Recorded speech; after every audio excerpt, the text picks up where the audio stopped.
हरे कृष्णा। आज की भक्ति रत्नाकर क्लास में सभी भक्तों का स्वागत है।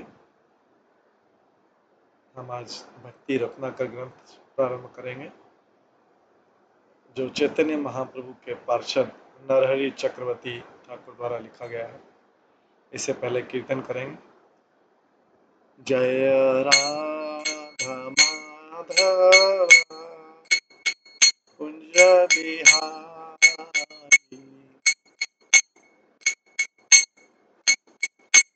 जय गोपी जन वल्लभ गिरिवरधारी,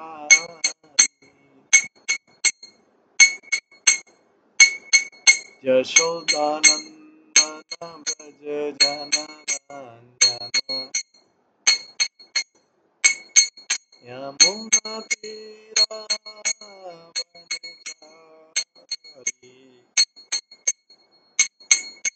जय राधा माधव कुंज बिहारी। हरे कृष्णा कृष्णा कृष्णा हरे हरे, हरे राम राम हरे हरे,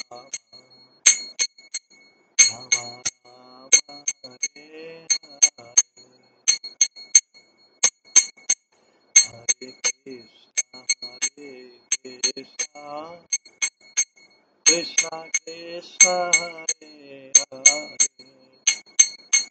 हरे राम राम हरे हरे,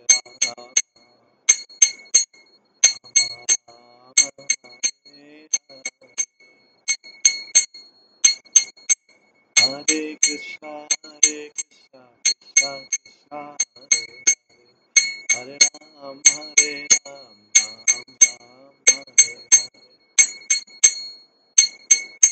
हरे कृष्णा कृष्णा कृष्णा हरे हरे, हरे Ram Ram Hare Hare,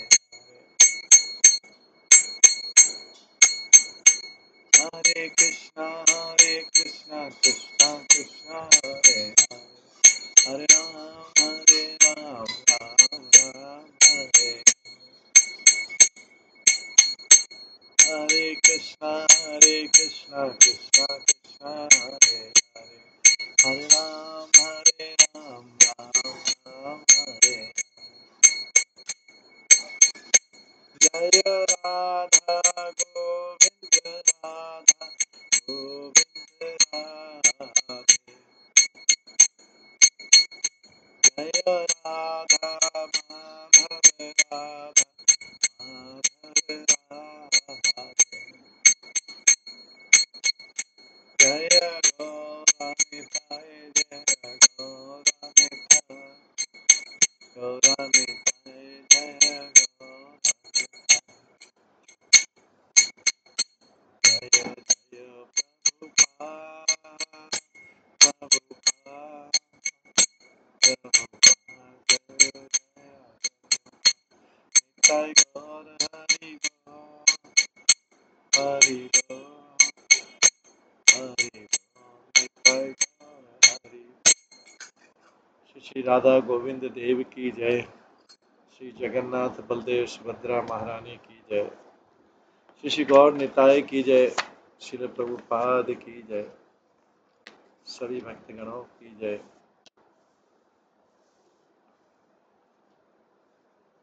all glories to Shri Guru and Gauranga. सभी भक्तों का आज की भक्ति रत्नाकर क्लास में स्वागत है। ये भक्ति रत्नाकर ग्रंथ जो है नरहरि श्री नरहरि चक्रवर्ती ठाकुर द्वारा वर्णित है।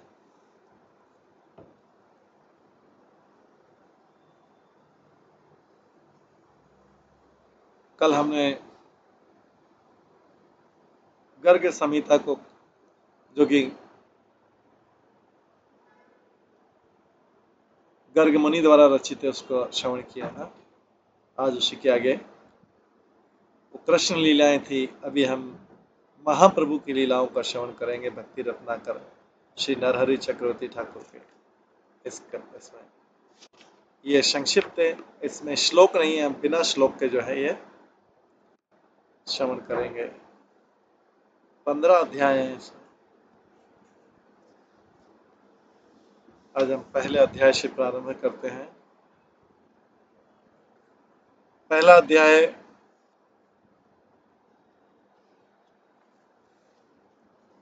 वैष्णवों का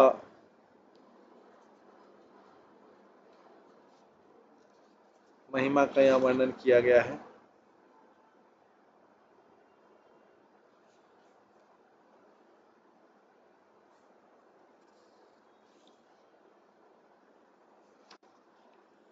पहले अध्याय में मैं वैष्णव की महिमा का है।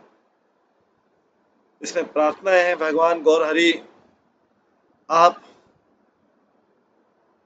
सारी मंगलमयता या शुभता का धाम है।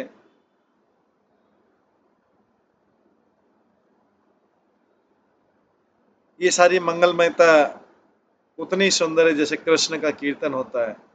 आप श्रेष्ठता के सागर हैं। आप भक्ति का प्रवाह प्रदान करते हैं और आप प्रेम के पर्वत हैं।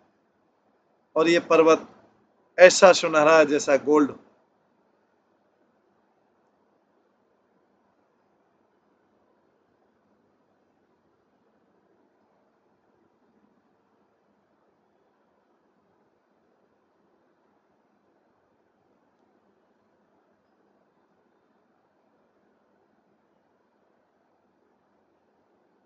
आपके सुंदर जो फीचर हैं वो हर जीव के आंखों को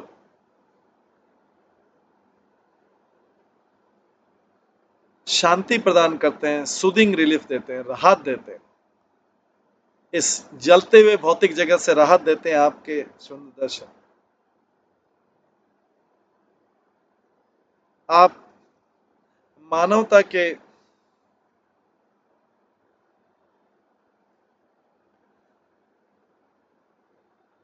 मानवता को सारे दुर्भाग्यों से मुक्ति देने वाले हैं। आप लीला विलास के केंद्र हैं।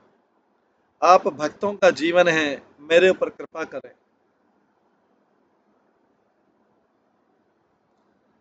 और मेरे प्रभु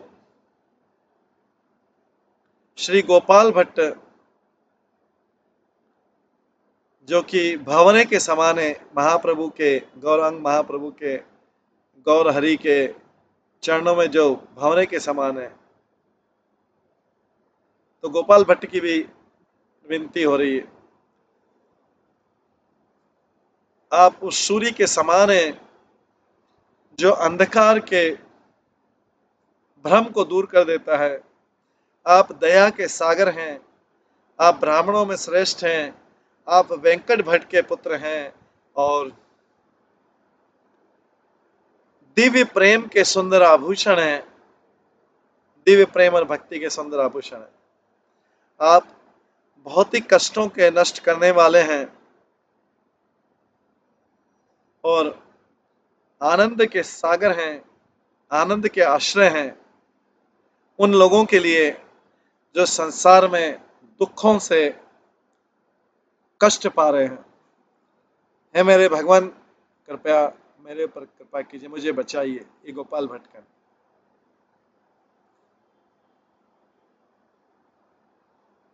हे मेरे प्रिय गोपाल भट्ट, आप भंवरे के समान है महाप्रभु के चरण कमलों में। आप सारे भक्तों में, भगवान के भक्तों में श्रेष्ठ हैं। हे मेरे प्रभु श्रीनिवास, जिनका रूप उतना ही स्वर्ण गौर लगता है जितना महाप्रभु का है। आप ब्राह्मणों के में राजा हैं, मुझे आशीर्वाद दीजिए। मैं हमेशा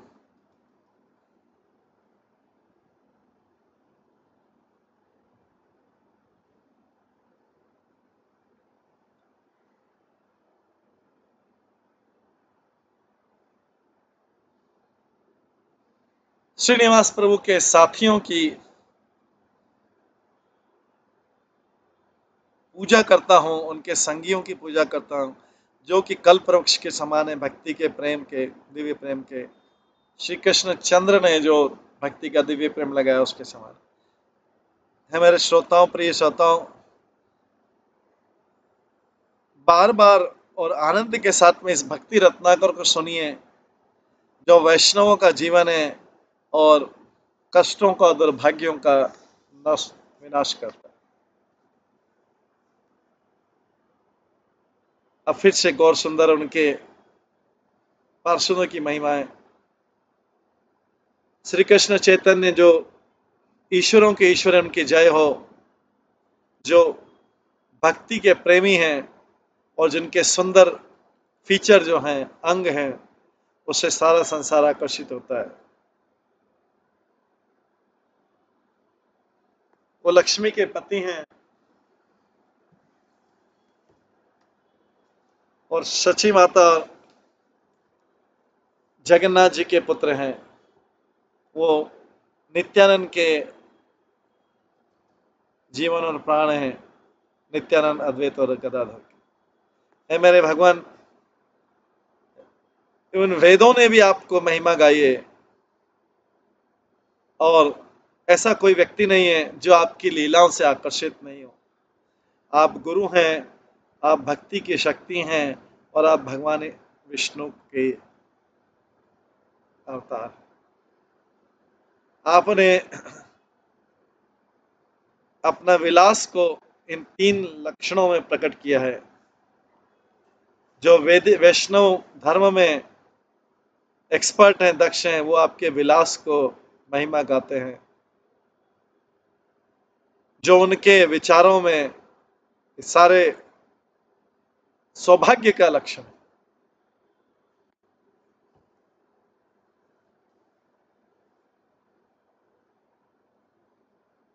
मैं इन वैष्णव गुरु की पूजा करता हूँ, वंदना करता हूँ, उनकी एजुकेशन और उनके कल्चर को नहीं देख के। श्रीवास और उनके पार्षद, अद्वैत प्रभु उनके पार्षद और उनके फॉलोअर, नित्यानंद प्रभु और उनके पार्षद, और गदाधर पंडित उनके पार्षद, और श्री कृष्ण चैतन्य भगवान स्वयं। कृष्ण जो है अपना विलास, कृष्ण अपना विलास या ऐश्वर्य 6 चैनल से बताते हैं। कृष्ण अपना विलास जो 6 चैनल से बताते हैं। गुरु, कृष्ण, भक्त, शक्ति और अवतार और प्रकाश। कृष्ण अपने विलास जो है 6 चैनल से बताते हैं। पंच तत्व तो हम जानते ही हैं, उसी में गुरु भी ऐड किया हुआ है, क्योंकि जो नित्यानंद प्रभु गुरु भी हैं और भगवान के प्रकाश भी। तो कृष्ण अपना प्रकाश जो है 6 चैनल से बताते हैं। गुरु, कृष्ण, तभी तो बोला गया पंच तत्वात्मकम कृष्णम भक्त रूप स्वरूपकम भक्ता अवतारम भक्ताख्यम नमामि भक्त शक्तिकम। ये 6 तो 5 तो हो गए, और छठा इसी में जो नित्यानंद प्रभु भगवान का प्रकाश भी और गुरु भी। उनकी कृपा के बिना भगवान की लीलाओं को कोई समझ नहीं सकता है। आप स्वयं भगवान हैं और सारे जीवों के आश्रय हैं। मैं आपकी इच्छा के विरुद्ध कुछ एक शब्द भी नहीं बोल सकता हूं। नरहरि चक्रवर्ती, नरेश प्रकाश चक्रवर्ती जो बोल रहे हैं कि मैं आपकी इच्छा के बिना एक शब्द भी नहीं बोल सकता हूं। तो भगवान का जो भक्त होता है, शुद्ध भक्त होता है, वो भगवान की इच्छा के विपरीत एक शब्द भी नहीं बोलता। जो भी शब्द भगवान की इच्छा नहीं हो, वो एक शब्द भी नहीं बोलता। ऐसे श्री गुरु कृष्ण चैतन्य की जय हो, जो अमूल्य रत्नों की खदान है, जिनके पास अमूल्य रत्न हैं, जैसे गदाधर, दयालुता, करुणा और प्रेम प्रदान करने वाले। नित्यानंद राम की जय हो, जो कृपा के, करुणा के सागर हैं, करुणा के और कृपा के सागर हैं, इस ब्रह्मांड को बचाने वाले हैं, और निर्धनों का और दुर्भाग्यशाली लोगों के धन है,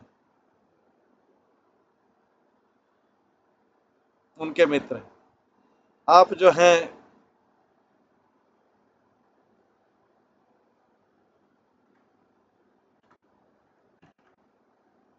मूल महाप्रभु कृष्ण चैतन्य महाप्रभु साक्षात कृष्ण महाचैतन्य प्रभु के विग्रह हैं, और आप ही व्यक्ति जो मानवता की इच्छा को पूरा कर सके। अद्वैत देव की जय हो, जो बहुत कृपालु हैं, मानवता के रक्षक हैं। आप कृष्ण चैतन्य का अंश हैं। मेरे में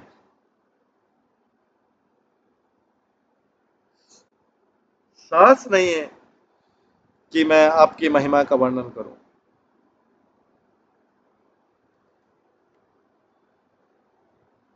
श्री गदाधर पंडित गोस्वामी की जय हो, जो महाप्रभु की शक्ति के सबसे बड़े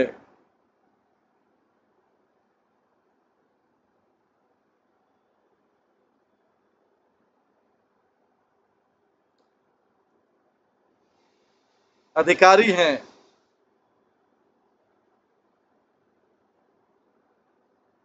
और जिनकी भक्ति के गुण सीमा से बाहर निकलते हैं। श्रीवास पंडित की जय हो, जो सारे भक्तों में महान है और जिनका भक्ति चरित्र जो है बड़े बड़े देवता भी प्राप्त नहीं कर सकते। श्री स्वरूप गोस्वामी, वक्रेश्वर पंडित, श्री मुरारी हरिदास, सबकी जय हो। नरहरि सरकार की जय, गौरी दास की जय, शुक्लांबर ब्रह्मचारी की जय, मुकुंद प्रभु की जय, वासु प्रभु की जय, माधव की जय, शंकर की जय, विद्यानिधि पुंडरिक विद्यानिधि की जय और वासुदेव सार्वभौम भट्टाचार्य की जय। गदाधर दास पंडित की जय हो, जगदीश प्रभु की जय हो, काशीश्वर प्रभु की जय हो, परमानंद भट्टाचार्य प्रभु की जय हो, कृष्णदास ब्रह्मचारी की जय हो, आचार्य पुत्र द्विज हरिदास और कमलनयन राय रामानंद की जय हो, लोकनाथ गोस्वामी की जय हो, श्री भूगर्भ गोस्वामी की जय, सनातन गोस्वामी की जय, रूप गोस्वामी की जय हो, काशी मिश्रा की जय हो, गोपीनाथ की जय हो, षष्ठीधर की जय, अभिराम ठाकुर की जय, वंशी प्रभु की जय हो, सारंग प्रभु की जय हो, प्रबोधानंद सरस्वती की जय, गोपाल भट्ट की जय और सारे उनके पुत्र, वेंकट भट्ट के सारे पुत्रों की जय हो, रघुनाथ भट्ट, रघुनाथ दास और श्री राघव पंडित की जय हो, गोवर्धन के निवासियों की जय हो, हृदयानंद चिरंजन सेन, हृदयानंद प्रभु की जय हो, चिरंजन सेव की जय हो, रघुनंदन की जय हो, कानू, धनंजय, विजय, रमाई, श्री शुभ मिश्रा एंड जी गोस्वामी की।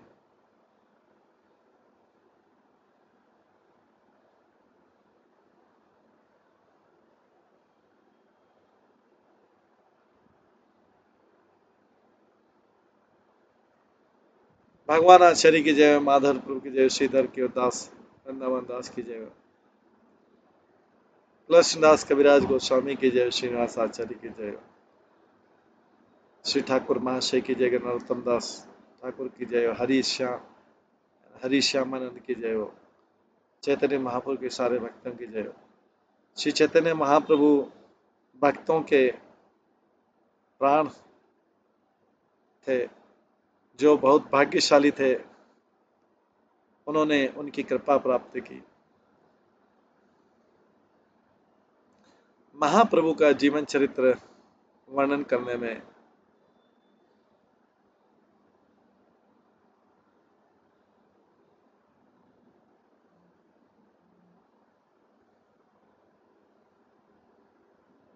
असंख्य विचार आते हैं। महाप्रभु जो हमेशा भक्तों की इच्छा पूर्ण करने में लगे रहते। गौरचंद्र ने अपने भक्तों के साथ बहुत प्रेम से व्यवहार किया और उनके ही कहने पर वो इस जगत में अवतरित हुए। जो गौर हरि ने कलयुग में लीला की, वो ब्रह्मा, शिव और दूसरे देवता भी नहीं समझ पाते हैं। चैतन्य महाप्रभु की जो लीला है, इसको 3 भागों में विभाजित किया सकता है, प्रारंभ का, मध्य का और फाइनल। आदि लीला, मध्य लीला और अंत लीला। तो पहली जो लीला है वो श्री कृष्ण चैतन्य महाप्रभु के विद्यार्थी जीवन का वर्णन करता है। जो मिडिल लीला है वो उनकी कीर्तन की महिमा प्रकट करता है। जो अंतिम लीला है गौरहरि की, जगन्नाथपुरी में जो सन्यासी की लीला है, उसको प्रकट करता है। कलयुग स्वयं ही महाप्रभु श्री कृष्ण चैतन्य की उपस्थिति से कृतज्ञ हो गया। वो महिमापन सन्यासी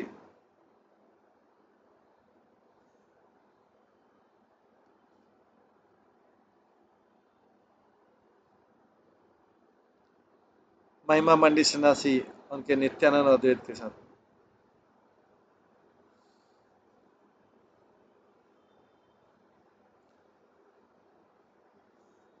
अद्वैत और नित्यानंद जो है हलधर और बलराम के अवतार हैं। ये चैतन्य महाप्रभु के शरीर से अभिन्न है। कौन रियलाइज कर सकता है नित्यानंद प्रभु और अद्वैत आचार्य की सरलता को, जो हमेशा चैतन्य महाप्रभु के प्रेम के सागर में डूबे रहते हैं। कौन व्यक्ति नहीं चाहता है उनके वार्तालाप, नित्यानंद प्रभु अद्वैत आचार्य के वार्तालाप को श्रवण करना।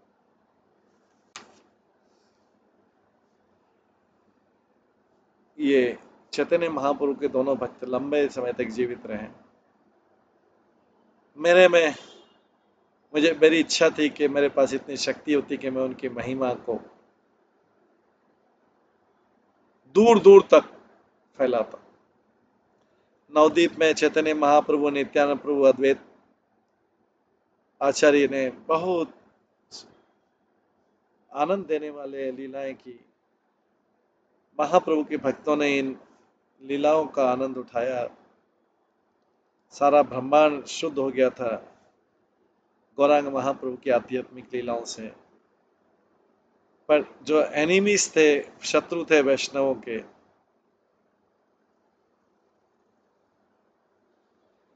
वो हमेशा के लिए इन लीलाओं का आनंद लेने से वंचित रह गए।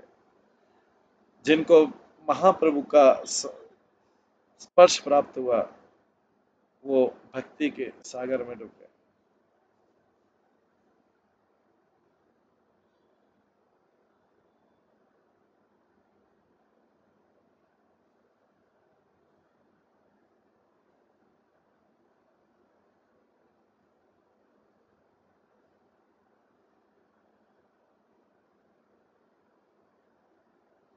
महाप्रभु ने 2 प्रकार की लीलाएं की।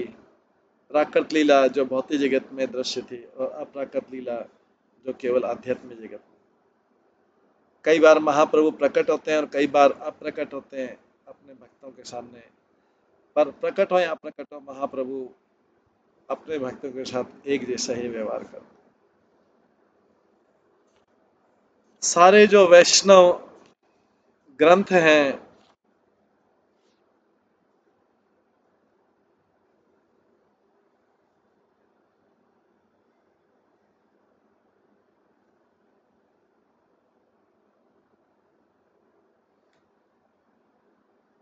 सच्चिदानंद का सारे वैष्णव नदिया विहार का वर्णन किया है। चैतन्य भागवत में कहा गया है कि गौर राय आज भी नदिया में अपनी लीलाएं करते हैं, पर केवल जो है भाग्यशाली व्यक्ति ही उसको दर्शन करने का अवसर प्राप्त करते हैं। महाप्रभु का जो भक्ति नदिया धाम एक सर्वज्ञ ज्ञात लीला है। जो भी इसको मना करता है वह पापी है। डेली हम लोग चैतन्य महाप्रभु, अद्वैत आचार्य, नित्यानंद राय, उनकी पूजा करते हैं, जो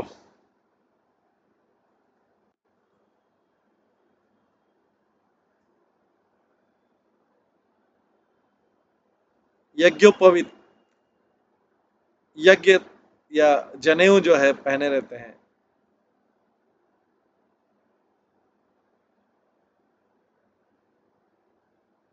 डेली हम चैतन्य महाप्रभु अद्वैत आचार्य नित्यानंद प्रभु का पूजा करते हैं, जो पवित्र धागा पहने रहते हैं, पवित्र जनेऊ पहने रहते हैं, जो अपने आप को प्रकट करते हैं और अपने बाहरी पार्षदों के साथ आते हैं। श्री वृंदावन चंद्र गौर इस प्रकार से नदिया में भ्रमण करने का आनंद उठाते हैं। बहुत सारे भक्तों के साथ में नवद्वीप एवं वृंदावन अभिन्न है।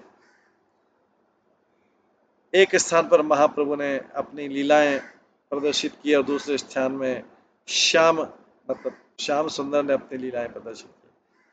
नवद्वीप और वृंदावन बाहर से दो स्थान लगते हैं उन लोगों के लिए जिनको महाप्रभु की बारे में वास्तविक ज्ञान नहीं है कि वो भगवान स्वयं भगवान है।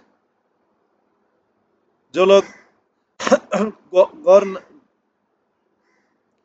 गौर हरि और कृष्ण को अपना जीवन और आत्मा मानते हैं, वो समझ सकते हैं कि नवद्वीप जो है और वृंदावन समान है। महाप्रभु की कृपा से व्यक्ति ये अनुभव कर सकता है कि नवद्वीप का जो विलास है वो वृंदावन के विलास से अभिन्न है।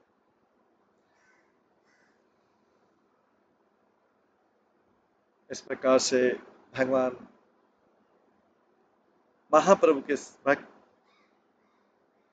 लंबा जीवन जिए। अब मैं जो बताने चाह रहा हूं वो सुनिए। मैं गोपाल भट्ट के जीवन के कुछ पहलू बताना चाह रहा था। चरित्र गोपाल भगवान के बहुत बड़े प्रेमी भक्त थे। उन्होंने गौर सुंदर को अपना जीवन और आत्मा माना। श्रीनिवास आचार्य जो कि प्रेम के क्षेत्र के राजा हैं, वो गोपाल भट्ट के बहुत प्रिय शिष्य थे।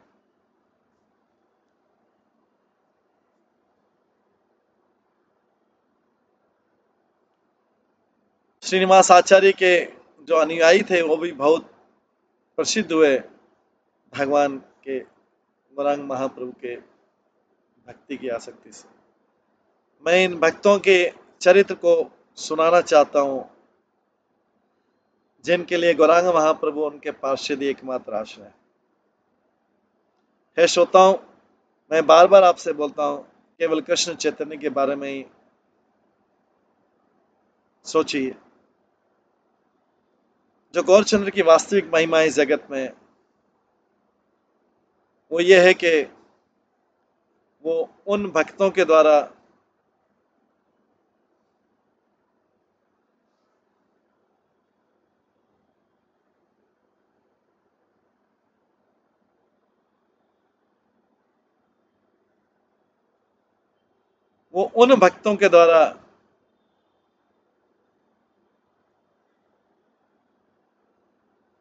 उनके वश में आ जाते हैं जिनके जीवन में उनके अलावा और कोई नहीं है। जिनके हृदय में महाप्रभु के अलावा श्री कृष्ण चैतन्य महाप्रभु जो है भक्तों का प्राण जीवन है, और जो भक्त हैं उनके वो ही भगवान की चिंता है। भगवान की भी चिंता केवल अपने भक्त।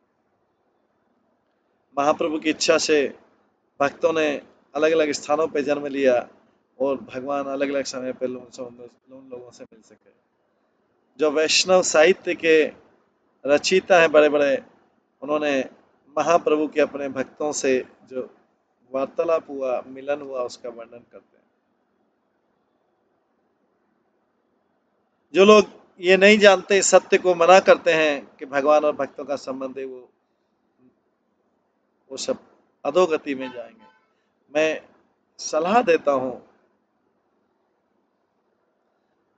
एक सामान्य व्यक्ति को और भक्तों को इस परम सत्य को स्वीकार कीजिए और इसको स्पेकुलेट मत कीजिए। भक्तों की जो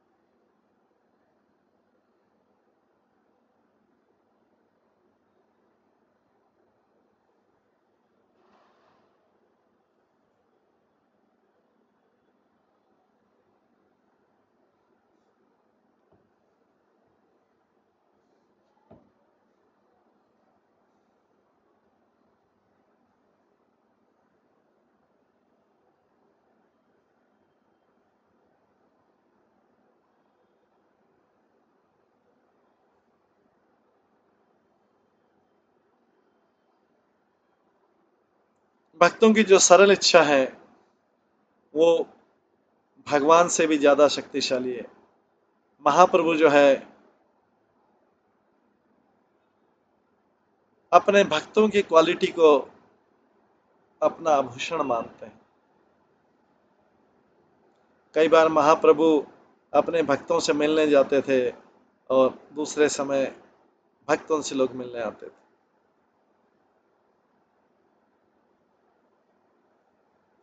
तो अभी हम गोपाल भट्ट का जीवन चरित्र सुन रहे थे, जिनके शिष्य श्रीनिवास आचार्य। तो गोपाल भट्ट के पूर्वज कौन थे? महाप्रभु गोपाल भट्ट के पूर्वजों से दक्षिण भारत में मिले। मैं भट्ट फैमिली के बारे में बताता हूँ। गोपाल भट्ट जो है वेंकट भट्ट के पुत्र थे और वेंकट भट्ट दक्षिण भारत में रहते थे और एक बहुत बड़ा शास्त्रों के विद्वान ब्राह्मण थे।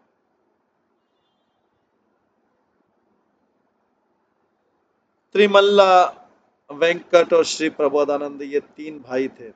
त्रिमल्ला, वेंकट और श्री प्रबोधानंद तीनों भाई थे, जिनको गौरांग महाप्रभु ने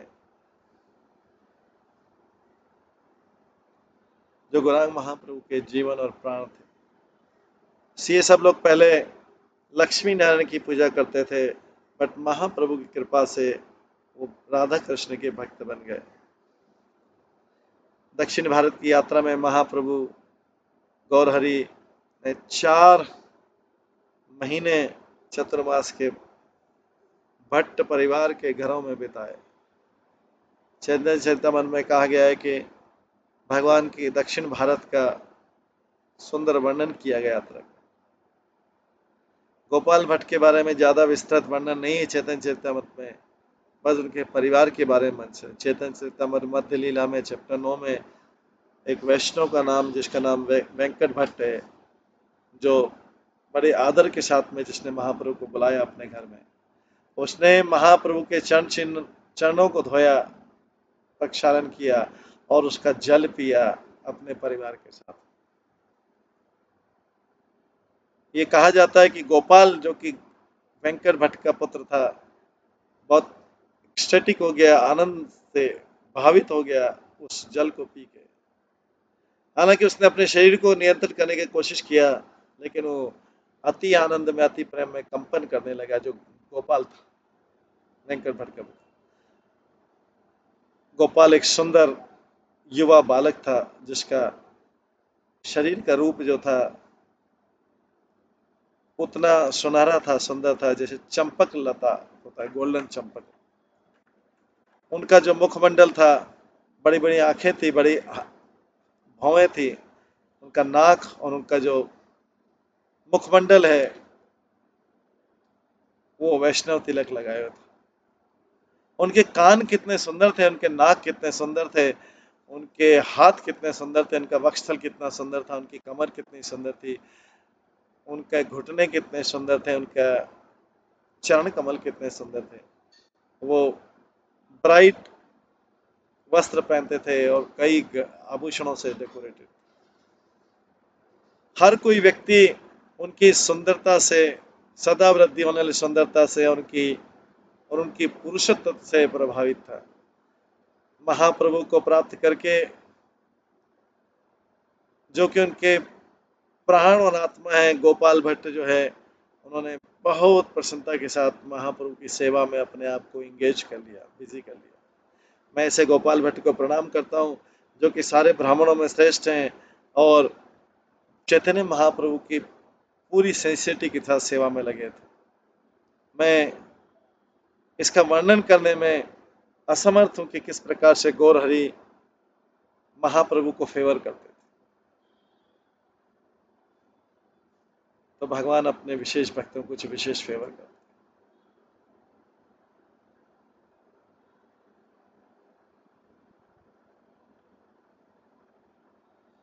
गोपाल भट्ट का चरित्र फिर भी मैं वर्णन करने की कोशिश करूंगा।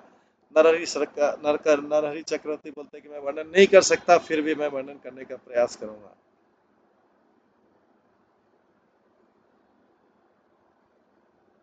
जो हमेशा महाप्रभु की सेवा में लगा रहता था। महाप्रभु को तपस्वी के रूप में देख के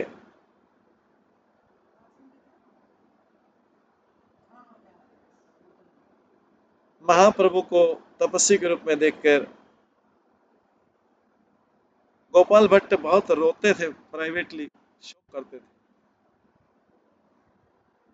महाप्रभु तपस्वी उन्होंने विधाता को अपनी भरी हुई आवाज से बोला, हे विधाता, मैं इतने दूर वाले स्थान में क्यों जन्म हुआ? कौन बोल रहा है? गोपाल भट्ट दक्षिण भारत में जन्म हुआ था, श्रीरंगम के।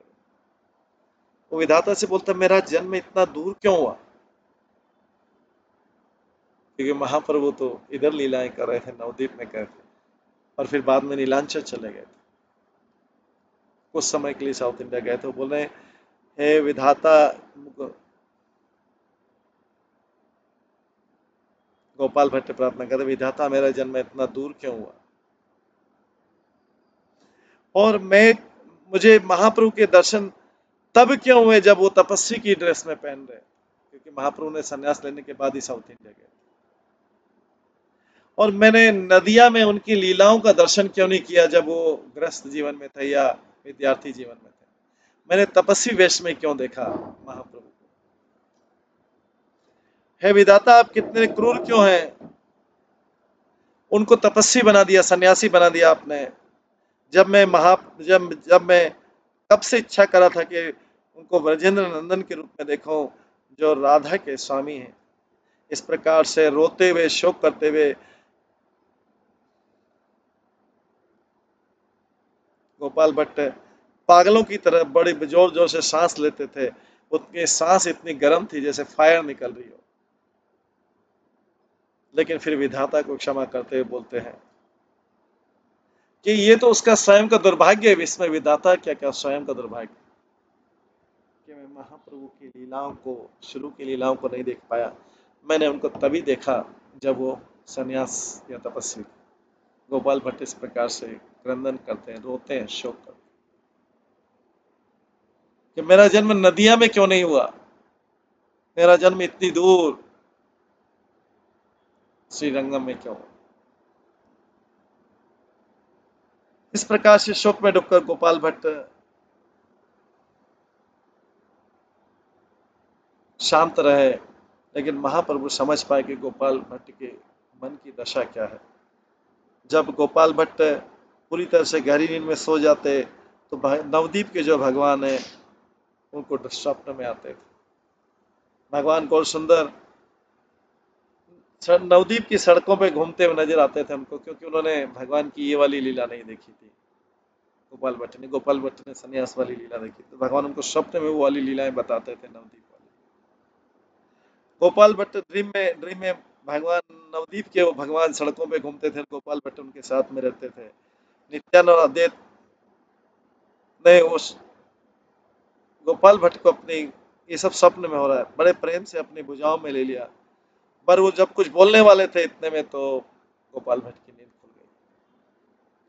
गोपाल भट्ट ने आसपास देखा ब्रह्मों के कि कहाँ गए गौर हरि जो जिनके साथ में घूम रहा था। फिर वो तुरंत जो है उनको ढूंढने चले जाते थे गोपाल भट्ट। और फिर महाप्रभु उनको अपना ग्वाल बाल रूप बताते थे, श्यामण। जब वो देखते थे श्याम सुंदर को तो उनका जो ब्लू या श्याम सुंदर रूप में देखते देखते थोड़ी देर में ब्लू कॉम्प्लेक्शन जो है वो गोल्डन कॉम्प्लेक्शन हो जाता था, गौरवर्ण हो जाता था। चैतन्य महाप्रभु की सुंदरता इस जगत को, पूरे जगत को आकर्षित करती थी। उनके बाल इतने सुंदर थे, कर्ली हेयर थे, घुंघराले बाल थे, उनके जो शोल्डर तक आते थे महाप्रभु। उनका जो मस्तक था वो वैष्णव तिलक से सुशोभित रहता था। उनकी भौएं उठी रहती थी, ड्रामेटिकली एक अलग तरीके से उठी रहती थी। और उनकी जो उदार दृष्टि है वो सारी स्त्रियों का हृदय चुरा लेती थी। उनका सुंदर मुखमंडल शरद ऋतु के चंद्रमा को भी, उसकी गर्व को, शरद ऋतु का चंद्रमा सबसे श्रेष्ठ माना जाता है। उसके शरद ऋतु के चंद्रमा को जो अभिमान है अपनी सुंदरता का, वो सारा अभिमान नष्ट हो जाता था, वह पराजित हो जाता था उनके सुंदर मुखमंडल, महाप्रभु के सुंदर मुखमंडल को देख के, गौरचंद्र। और उनकी मुस्कुराहट जो है, मधुर मुस्कान अमृत की वर्षा करती थी। उनकी सुंदर धोती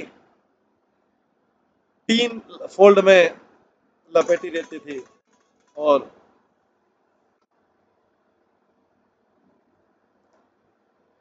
अलग अलग गहनों से सुशोभित रहते थे।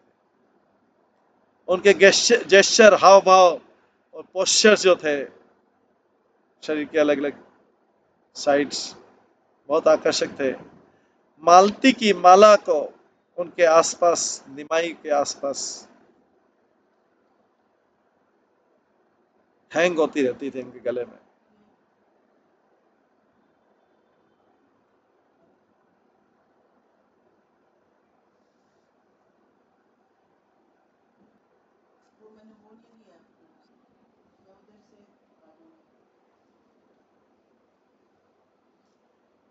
महाप्रभु ने,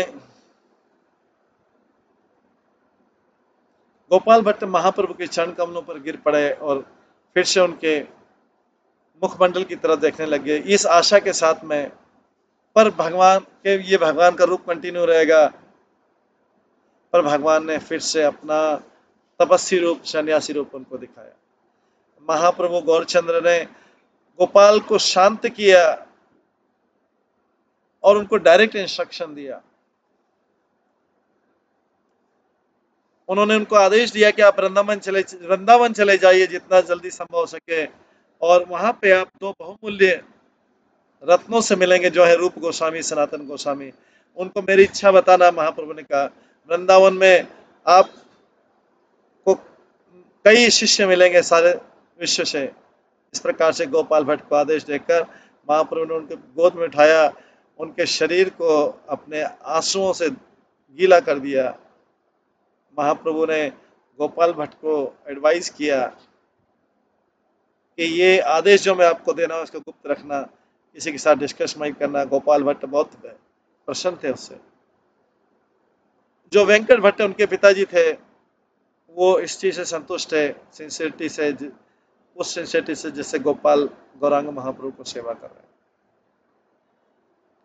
उन्होंने अपने पुत्र को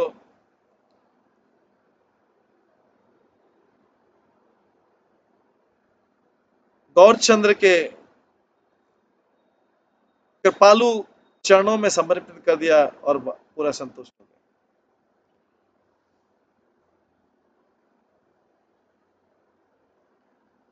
उसके बाद गोपाल ने अपने दिनों रात गौर हरि के साथ में व्यतीत किए।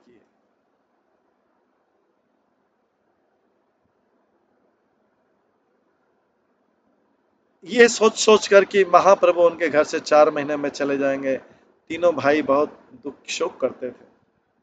त्रिमिल्ला, वेंकट और प्रबोधानंद ने आश्चर्यचकित किया, वे किस प्रकार से अपने दिन व्यतीत कर सकते हैं बिना महाप्रभु के। हमारे साथ जोक कौन करेगा, उन्होंने एक दूसरे से पूछा।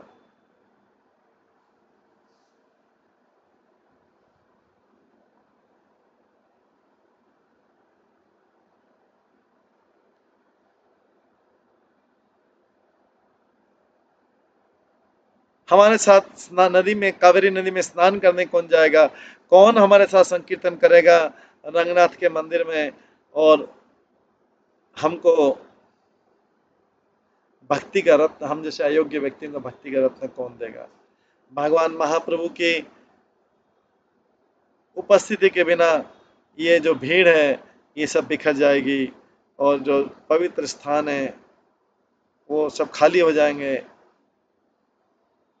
उनके आंखों से साइलेंटली आंसू की धारा थी, लेकिन उन्होंने अपनी चिंता किसी को नहीं बताई।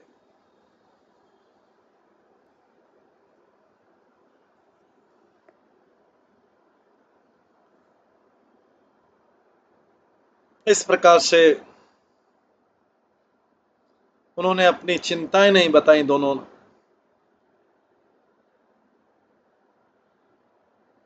वेंकट भट्ट और उनके दोनों भाइयों ने कि किस प्रकार से महाप्रभु के आसन्न विरह में, मतलब जो अभी विरह होने वाला है, चातुर्मास खत्म होगा उसमें दुखी। इस प्रकार जब चातुर्मास खत्म हुआ, 4 महीने महाप्रभु ने उनके घर छोड़ दिया और उन्होंने निराशा में बहुत जोर जोर से रोए। तीनों भाई, भगवान ने जब उनका घर छोड़ा, भट्ट लोग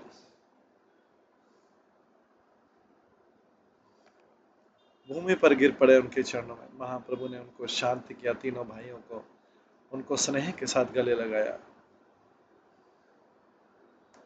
गोपाल को शांत करते हुए महाप्रभु ने अपना दक्षिण भारत का टूर कंटिन्यू किया। अंत में नीलांचल में गए, जहां पर वो उन्होंने अपने पार्षदों भक्तों से मिले। उन्होंने गौड़ देश और वृंदावन भी गए, जहां पे वो अपने भक्तों से मिले। इस प्रकार से महान तपस्वी के वेश में महाप्रभु ने कलयुग को प्रसन्न किया अपने भक्तों की सहायता से। जहां पे भी वो गए, उन्होंने बता दिया कि मैं नीलांचल में रुकूंगा।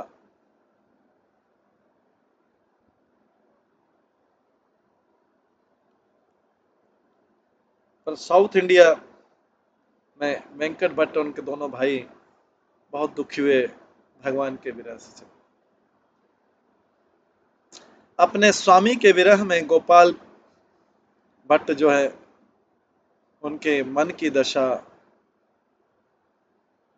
का वर्णन नहीं किया जा सकता। उन्होंने विरह का वो क्षण का अनुभव किया जब महाप्रभु ने उन्हें आश्वासन दिया कि इनकी इच्छाएं पूरी होंगी, जो भी इच्छा पूरी होगी। गोपाल भट्ट की इच्छा थी कि महाप्रभु उनको अपने साथ वृंदावन ले जाए। गोपाल भट्ट गौरांग महाप्रभु के विरह में वहां पे रहे और उनका जो प्रसिद्धि है भक्ति के सिद्धांतों में सारे विश्व में फैलने लगा। उनका जो आनंद है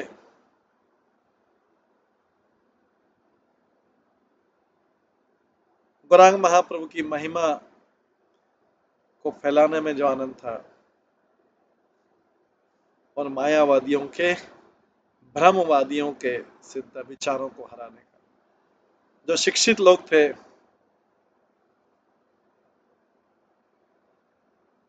उनको उन्होंने आश्चर्यचकित कर दिया गोपाल भट्ट ने, और वो सोचने लगे कि गोपाल भट्ट ने इतना नॉलेज इतने कम समय में कैसे प्राप्त कर लिया।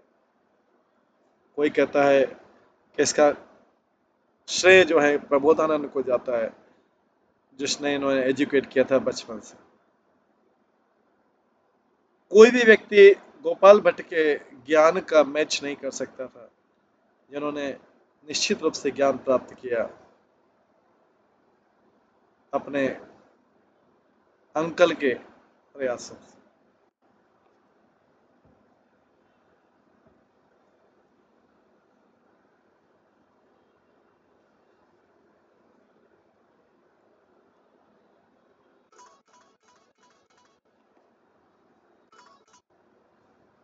कई लोग कहते हैं कि प्रबोधानंद ने अपने महान विद्या से, अत्यधिक अधिक ज्ञान से उन्होंने सरस्वती का, प्रबोधानंद सरस्वती का टाइटल प्राप्त किया। जागते हुए और सोते हुए वो चैतन्य महाप्रभु के अलावा किसी और के बारे में सोचते नहीं थे। हरि भक्ति विलास के अनुसार गोपाल भट्ट जो है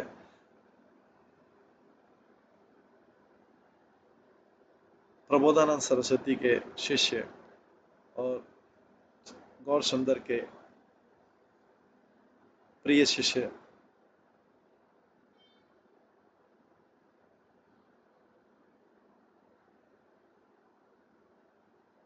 उन्होंने ये बुक हरि भक्ति विलास लिखा है। रघुनाथ दास और रूप गोस्वामी को संतुष्ट किया है।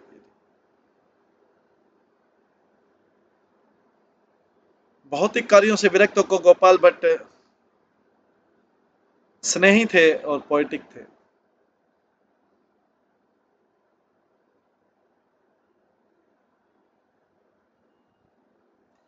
गाने में एक्सपर्ट थे, दक्ष थे, म्यूजिकल इंस्ट्रूमेंट प्ले करने में और डांसिंग में।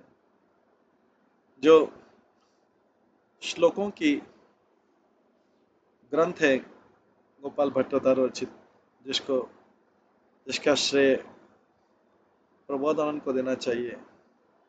इसे श्रोताओं और उसको जो पाठक हैं उनको आकर्षित किया। इस प्रकार से सबने प्रबोधानंद सरस्वती की प्रशंसा की, गोपाल भट्ट की, जो उनके भतीजे ने गोपाल भट्ट की, जो बहुत बड़े विद्वान थे और दयालु हृदय वाले। गोपाल भट्ट ने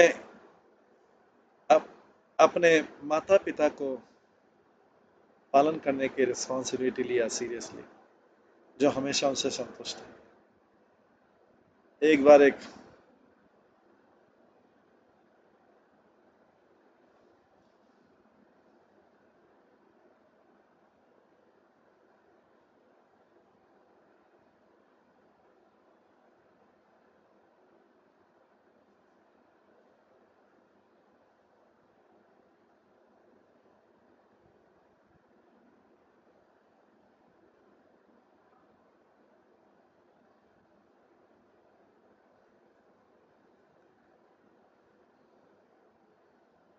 एक ब्राह्मण ने श्री वेंकट भट्ट को कहा कि आपको पिता होने का, अपने पुत्र के इस पिता होने का गर्व होना चाहिए, जो आपका पुत्र इतना महान है। मैंने ऐसा गहरी भक्ति कहीं नहीं देखी जैसा आपके पुत्र में देखी, और अपने माता पिता के प्रति ऐसा सबमिसिव कहीं नहीं देखा। वेंकट भट्ट ये सुन के प्रसन्न हुए। ब्राह्मण को बोला कि गोपाल भट्ट का ये लाइफ लॉन्ग प्रयास था एक महान व्यक्ति बनने का। गोपाल ने बहुत उत्सुकता से भगवान जगन्नाथ को नीलांचल में देखने की इच्छा व्यक्त की, और उसके साथ साथ वो उसको व्याकरण को सीखने में भी वो रुचि रखते थे और दूसरे शास्त्रों। श्री वेंकट भट्ट ने उस ब्राह्मण को और भी कहा कि किस प्रकार से उनका पुत्र जो गोपाल है ने सिंसियरिटी बताई है कृष्ण चैतन्य की सेवा करने में। जो ब्राह्मण ने गोपाल भट्ट की कथाओं में सुनने में आनंद प्राप्त करते थे, और वेंकट भट्ट की प्रशंसा की कि आप ऐसे पिता के पुत्र। उसके बाद वो ब्राह्मण घर पे चले आए। उस बालक के पिता बहुत ही भाग्यशाली थे, माता पिता बहुत भाग्यशाली थे जिनको ऐसा पुत्र प्राप्त हुआ जिसने पूरी तरीके से अपने आप को चैतन्य महाप्रभु के चरणों में समर्पित कर। उन्होंने बड़ी प्रसन्नता के साथ में अपने पुत्र को वृंदावन जाने की परमिशन दी, और उसके पश्चात उन्होंने महाप्रभु का नाम लेते लेते अपना शरीर छोड़ दिया। कुछ समय पश्चात गोपाल भट्ट रूप गोस्वामी, सनातन गोस्वामी से मिले वृंदावन। हालांकि श्री चैतन्य महाप्रभु उस समय नीलांचल में थे।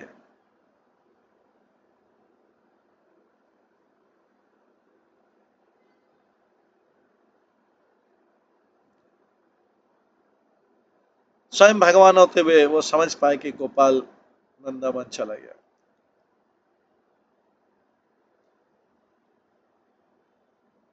एक दिन चैतन्य महाप्रभु ने काशी मिश्र का घर छोड़ा और गोपीनाथ और गदाधर से मिलने गए।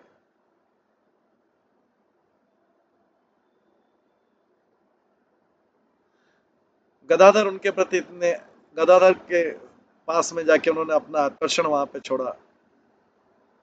गदाधर के लिए वो बहुत बड़ा सौभाग्य था, जो एक बहुत बड़े सौभाग्यशाली व्यक्ति को प्राप्त होता है। इसी प्रकार से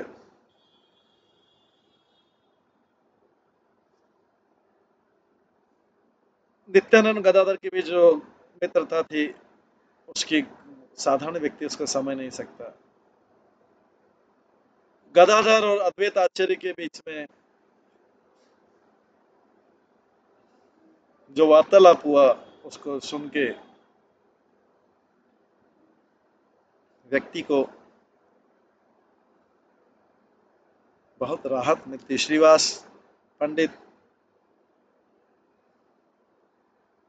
भी जो है गदाधर पंडित की बहुत प्रशंसा करते थे और उनको अपना जीवन में बहुत प्रिय मानते थे।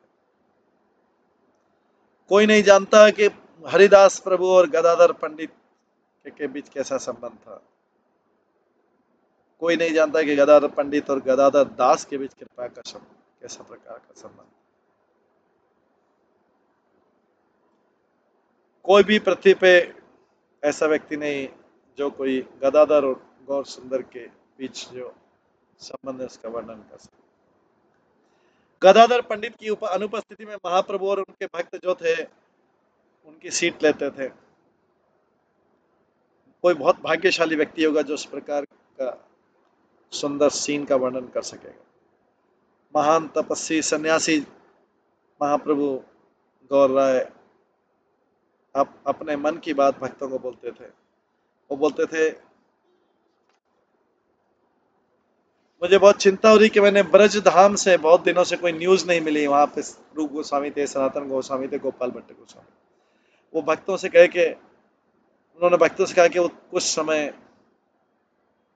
वो कुछ पत्र वृंदावन भेजना चाहते हैं। बस जैसे उन्होंने बोला, उधर से रूप गोस्वामी सनातन गोस्वामी का ब्रज से पत्र आया, उसमें गोपाल भट्ट के आगमन की समाचार। इस उत्साह में महाप्रभु ने गोपाल भट्ट के बारे में अपने भक्तों को बताया। उन्होंने बताया कि मेरा जो दक्षिण भारत का टूर था, मुझे वेंकट भट्ट के में रहने का स्थान, वेंकट भट्ट के घर में रहने का भाग्य प्राप्त हुआ। वहां पर मैं वेंकट भट्ट के पुत्र गोपाल भट्ट को, जो कि अपने आप को महान विद्वान पहले ही सिद्ध कर चुका था सारे शास्त्रों का, उसके पिता वेंकट भट्ट की परमिशन से गोपाल ने भट्ट ने मेरी सेवा की, बहुत प्रसन्नता के साथ में, बहुत सरलता के साथ में। भगवान कृष्ण मेरे ऊपर बहुत दयालु हैं और अब वो जाके भगवान कृष्ण उस गोपाल भट्ट के प्रति बहुत दयालु थे और वो गोपाल भट्ट भी जाके वृंदावन में रहने लगा है। रूप गोस्वामी सनातन गोस्वामी मुझे बहुत प्रिय हैं और मुझे ये लेटर भेजा है जैसे गोपाल भट्ट वहां पर पहुंचा। महाप्रभु के भक्त जो है सुन के बहुत प्रसन्न हुए।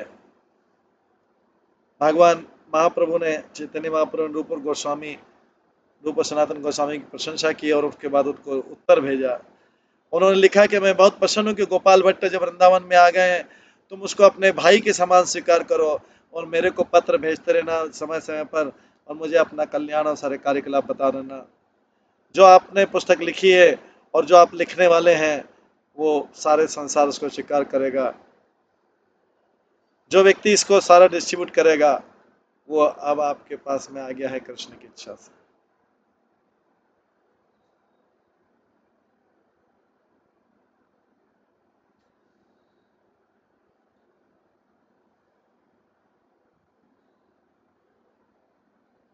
इस प्रकार से महाप्रभु ने गोपाल भट्ट का न्यूज भी प्राप्त किया वृंदावन। तो ये सब जो वार्तालाप है, हम इस भक्ति रत्नाकर ग्रंथ से सुन रहे हैं। तो आज समय हो गया, इसको हम यहीं पे विराम देते हैं। ये अध्याय 1 था। इसके बाद कल की क्लास से आगे का श्रवण करेंगे। हरे कृष्णा। सभी भक्तों का बहुत बहुत धन्यवाद। सभी भक्तों के लिए एक बार हरे कृष्ण महामंत्र का जप करते हैं। हरे कृष्णा कृष्णा कृष्णा हरे हरे, हरे राम राम राम हरे। श्री भक्ति रत्नाकर ग्रंथ की जय। श्री नरहरि चक्रवर्ती ठाकुर की जय। श्रील प्रभुपाद की जय। सभी भक्तगणों की जय। भक्ति रत्नाकर ग्रंथ की जय। हरे कृष्णा कृष्णा कृष्णा हरे हरे, हरे राम राम राम।